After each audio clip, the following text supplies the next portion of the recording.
Terry Cox's son goes to Eanes Elementary School and says his teacher has a huge impact on him.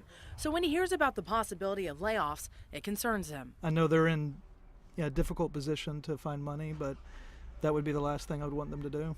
85%.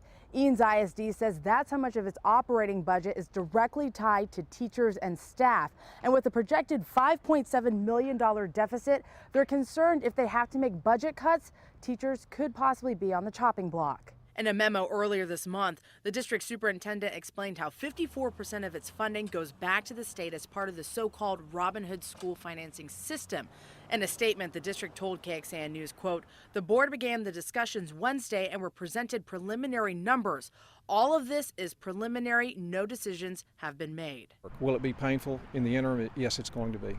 Al Cowan, a former Eanes ISD board president, says he understands that public school funding is a problem, but hopes the district can cut from somewhere else. I think it'd be more prudent to look at trying to preserve as much as possible the dollars in the classroom and their teaching staff, and look to cut outside the classroom and outside the teachers first, administration and other areas. If cuts do happen, the district worries morale will go down and class sizes will go up, something parents like Terry don't want to see happen. Reporting from Eanes ISD, Sophia Beausoleil, KXAN News. The district says they have about $30 million in savings and plan to use some of that to help offset the deficit. In May, voters will have a chance to vote on a $52.2 million bond proposal.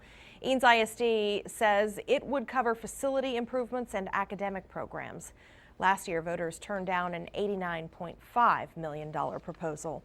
We have reached out to other school districts to see if they're facing a similar future. Austin ISD told us it's looking at a significant shortfall in excess of $30 million. A spokesperson told us positions will need to be cut to balance the budget by 2016-2017 if there's not significant relief from the legislature. AISD plans to hold community meetings over the next several months to determine what would be impacted. Meanwhile, Round Rock ISD told us they are not discussing position cuts right now, but they'll know more after their first budget workshop, and that's on April the 2nd.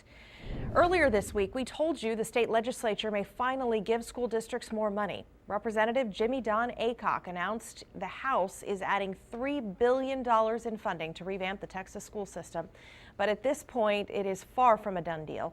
Lawmakers have yet to vote on that proposal.